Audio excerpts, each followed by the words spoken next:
ওর মুখে পোকা পড়ুক, আরে ওর ছাড় না, মুখ তো পেকে রোজকার যাক। নাটক, ও রোজ যেন আসছে। কাল থাক, সাপ কামড়ানোর থাকছে ফলে না, মরে। রোজ একই। ও আমার জীবন নষ্ট করে দিয়েছে। এ, শুধুমাত্র ভাই আরে আরে চুপ করো, এখানে কেউ মরেনি যে এত জোরে কান্নাকাটি করছো। এখান থেকে যাও এখন।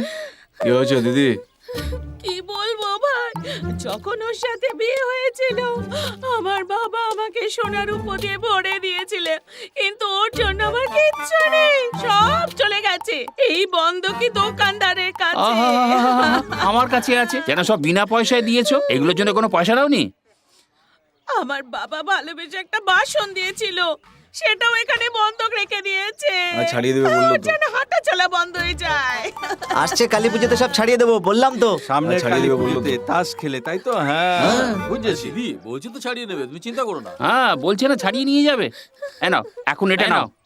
তখন না যদি ছাড়াতে না পারে তাহলে কোনো বড় জিনিস নিয়ে আসবে আর এটা ফেরত দিয়ে দেবো। এইভাবে একের পর এক জিনিস দিতে দিতে আমার পুরো ঘর খালি হয়ে গেছে, হ্যাঁ। আর তোর দোকান ভরেছে। বাজে লোক কোথাকার, বোকা কোথাকার, ধর এটা জীবন বরবাদ করে দিল আবার। চলো বাড়ি চলো।